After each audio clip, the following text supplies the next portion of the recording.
आप सभी का स्वागत है SR स्टडी 99 यूट्यूब चैनल पर। आज का जो पेपर हुआ है 18 मार्च से 2024 का इतिहास विषय का, उस पर हम आज जो कौन कौन सा प्रश्न का कौन सा उत्तर है इन पर हम आज बात करेंगे। आज का अ, आज का पहला प्रश्न यह था, सिंधु सभ्यता का स्थल कालीबंगन निम्न में से किस राज्य में स्थित है? ये राजस्थान में स्थित है। तो पहला का उत्तर हो जाएगा वह।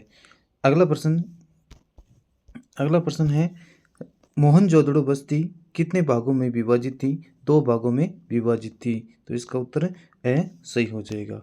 अगला प्रश्न, तीर्थयात्री सवेन तस्यांग किस देश से आए थे? ये आए थे चीन से। कौन से देश से आए थे? चीन से आए हैं।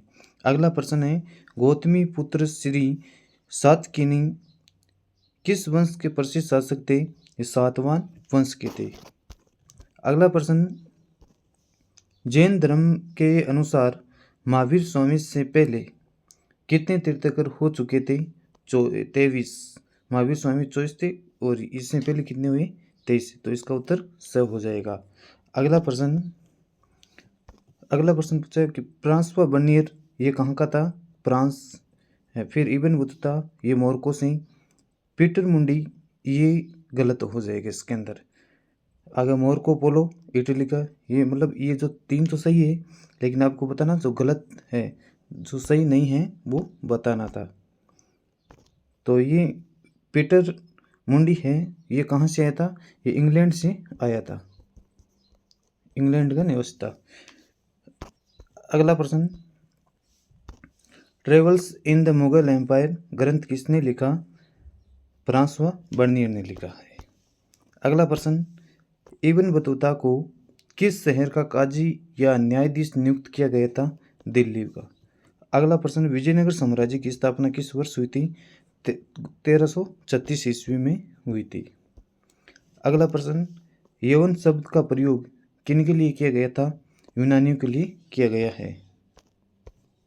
अगला प्रश्न, बंगाल में इस्तमरारी बंदोबस्त कब लागू किया गया था? 1793 में। अगला प्रश्न, बताना निम्न में से कौन सी घटना सबसे पहले हुई थी? अब भारत छोड़ो आंदोलन ये 1942 में हुआ था। अगला प्रश्न, तृतीय गोलमेज सम्मेलन ये 31 में हुआ था, और असहयोग आंदोलन ये 20 में हुआ था, और जलियांवाला बाग हत्याकांड ये कब हुआ था? ये हुआ था 1919 में। तो सबसे पहले कौन सा होगा? इसमें सबसे पहले जो घटना घटित हुई वो कौन सी थी? जलियांवाला बाग हत्याकांड। अगला प्रश्न, संविधान सभा के कुल कितने सत्र हुए थे? 11। अगला प्रश्न है, संविधान निर्माण के समय भारत सरकार के संवैधानिक सलाहकार कौन थे? BN राव। इसका उत्तर हो जाएगा BN राव। स ऑप्शन सही रहेगा। अगला प्रश्न, रिक्त स्थानों की पूर्ति कीजिए। तो पहला प्रश्न इसके अंदर ये है कि सिंधु सभ्यता में बाट सामान्यतः रिक्त स्थान और नामक पत्थर से बनाए जाते थे, तो इसके अंदर क्या आ जाती? चरट आ जाएगा, चरट। अगला प्रश्न है, मंदसौर को पहले के नाम से जाना जाता था? यानी किस नाम से? तो ये जाना जाता दसपुर के नाम से, दसपुर के नाम से जाना जाता था। अगला प्रश्न इसके अंदर है कि बौद्ध दर्शन के अनुसार विश्व में अनित्य है और लगातार ये बदल रहा है। अगला प्रश्न, हम्पी के भग्नावशेष 1800 ईस्वी में एक ही अभियंता तथा पुराविद कॉलिन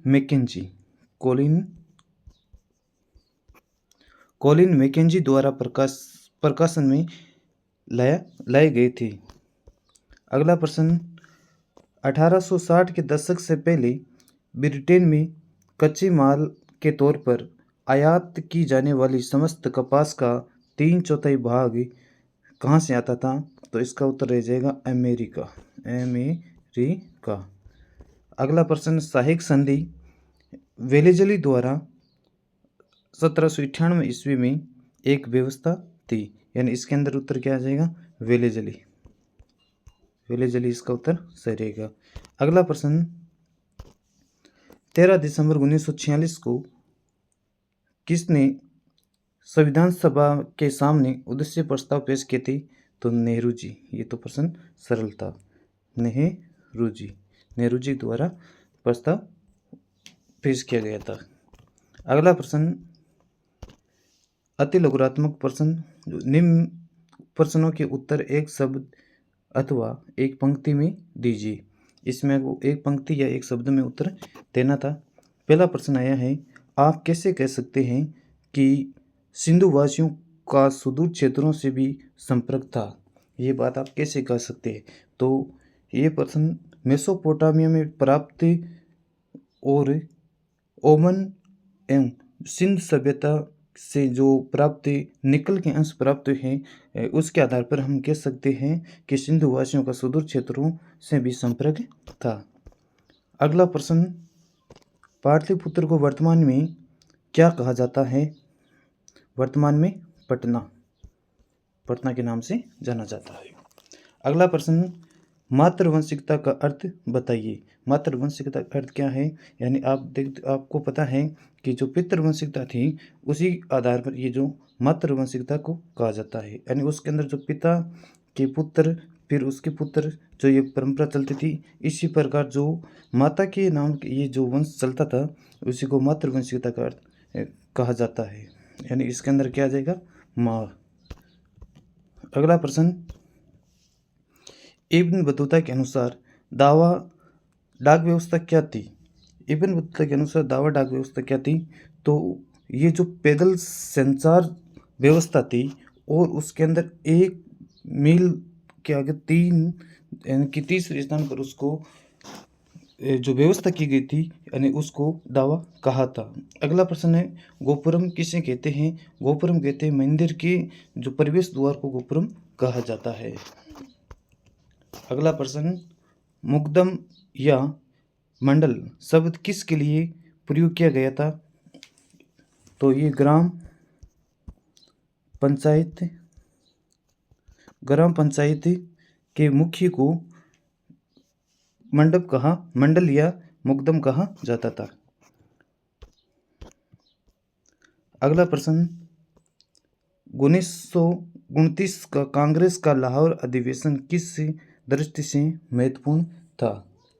यह आपको बताना किस दृष्टि से महत्वपूर्ण था। तो एक तो पूर्ण स्वराज की मांग की गई थी और युवा पीढ़ी द्वारा नेतृत्व किया जाएगा, ये दो इनकी विशेषता ये आपको बतानी थी।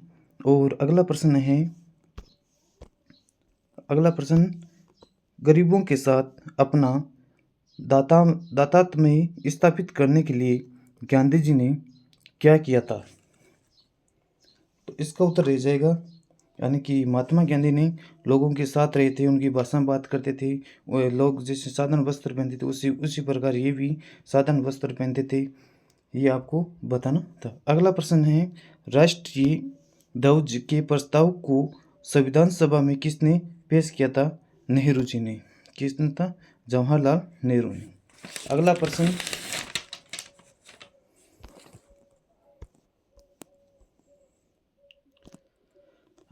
है, आपके विचार से सिंधु घाटी सभ्यता का अंत किस प्रकार हुआ था? यह आपको बताना है, अपने विचार से बताना था, यानी कि आक्रमण द्वारा, जलवायु पतन, या फिर जलवायु द्वारा, या फिर नदी मार्ग बदल लिया, इसलिए ये आपको बताना था। अगला प्रश्न है,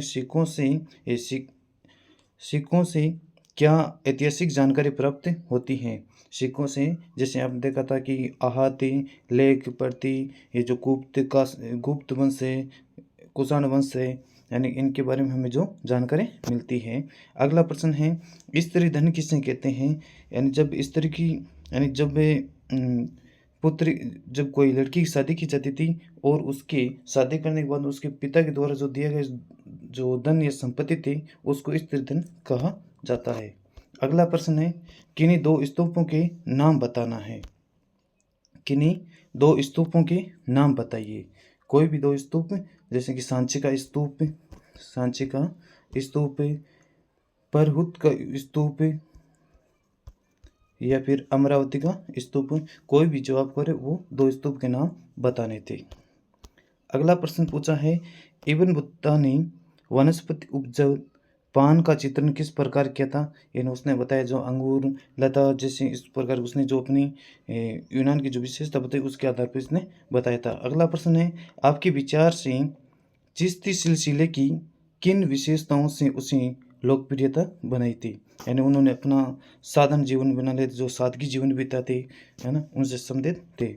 अगला प्रश्न पूछे, विजयनगर साम्राज्य के किन्हीं दो राजकीय केंद्रों के नाम बताना था। तो इसके अंदर दो राजकीय नाम, जैसे कि एक तो महानवी डिबा था और दूसरा था सभा मंडल। अगला प्रश्न, पोजल व परोती जमीन में क्या अंतर है, यानी पोजल किसे कहते थे, जो खेत हैं या जो कृषि करते थे हमेशा के लिए वो कृषि करते रहते थे वो उसे पोजल भूमि कहते थे।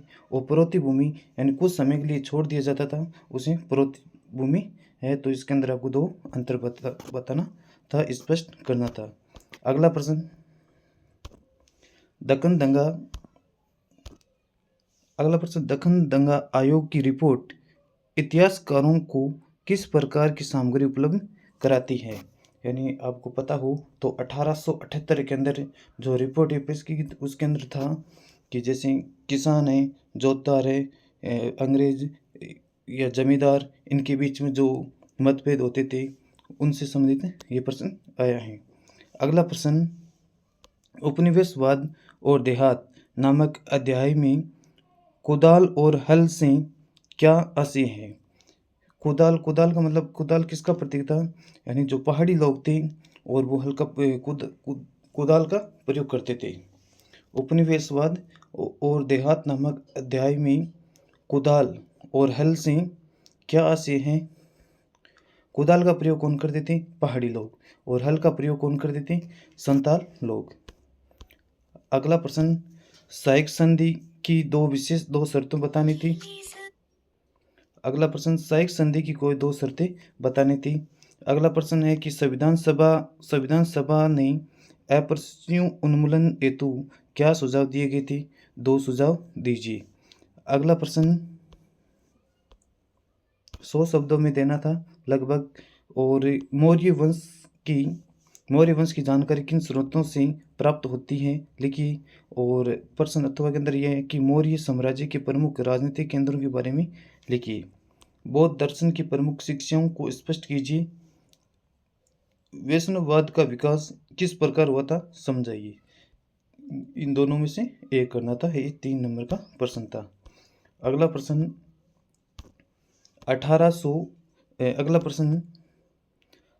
18 नंबर, मुगलकालीन भारत में कभी कभी किसानों और दस्तकारों के बीच में फर्क करना मुश्किल होता था, कथन की विवेचना कीजिए। मुगलकालीन भारत में पंचायतों के कार्यों की विवेचना कीजिए। इन दोनों में से आपको एक नंबर करना, एक प्रश्न करना था और ये भी 3 नंबर का था। अगला प्रश्न आया था 1857 का आंदोलन किस प्रकार शुरू हुआ, वर्णन कीजिए। अथवा के अंदर है 1857 के अफवाह पर लोग विश्वास क्यों कर रहे थे, स्पष्ट करना है। अगला प्रश्न, ये 250 शब्दों में आपको लिखना था। निबंधात्मक प्रश्न, बाबा गुरु नानक की कौन सी शिक्षाएं आज भी प्रासंगिक है, या आपके विचार से अलवर नैनार संतों के किन विचारों ने लोगों को प्रभावित किया। 21 नंबर क्वेश्चन आया था, भारत छोड़ो आंदोलन सही मायने में एक जन आंदोलन था, स्पष्ट कीजिए। यह सभी ने अवज्ञा आंदोलन की विस्तृत विवेचना कीजिए। आगे मानचित्र आया था 22 नंबर के अंदर, भारतीय रेखा मानचित्र पर निम्नलिखित ऐतिहासिक ग्रंथों को अंकित कीजिए। राखीगढ़ है, पाटलिपुत्र, मेरठ है और कलिंग, नासिक, ये आया था। तो अच्छा पेपर था।